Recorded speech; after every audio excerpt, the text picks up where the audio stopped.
I denne episoden skal vi ta for oss avvik og avvikshåndtering. Her kommer først en kort forklaring på hva avvik er. Hvis en hendelse bryter med regelverket for helse, miljø og sikkerhet eller interne bestemmelser, så regner vi dette som avvik.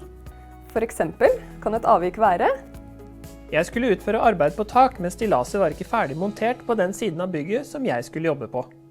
Den kortsiktige forbedringen kan være: Jeg avbrøt arbeidet i påvente av montering av stillas rundt hele bygget.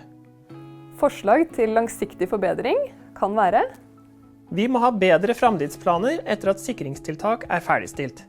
Internkontrollforskriften beskriver at man skal ha en rutine for å avdekke og følge opp brudd på HMS-lovgivningen.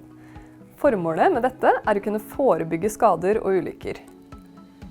Avviksregistrering handler om å finne ut og kartlegge gjennom å registrere hendelser hva som har skjedd. Det er et krav om at man skal ha et system for å følge opp og registrere avvik.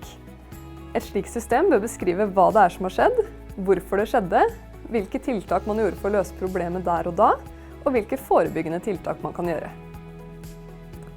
I virksomheten skal det være beskrevet en rutine hvordan man rapporterer avviket, hvem som er ansvarlig for å følge det opp, og hva det er som er definert som et avvik.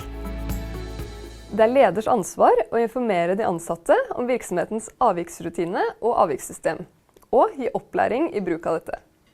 Hva som defineres som avvik i nettopp deres virksomhet, er noe som bør defineres av leder i samråd med eventuelt verneombud og med dere som ansatte.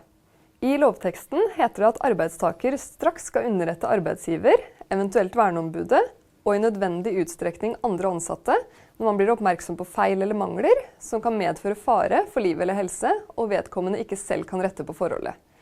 Det anbefales allikevel å melde inn avvik, selv om vedkommende selv kan rette på forholdet, sånn at det eventuelt forhindres at den aktuelle situasjonen skjer igjen. Et avvik kan avdekke et forbedringspotensial for virksomheten, og kan forebygge og forhindre skader og ulykker. Selv om ordet avvik kan virke noe negativt ladet, så er dette ment som et positivt tiltak, både for virksomheten og for deg som ansatt. Arbeidstaker skal også melde fra til arbeidsgiver dersom man blir skadet i arbeidet eller pådrar seg sykdom som arbeidstaker mener har sin grunn i arbeidet eller forhold på arbeidsstedet.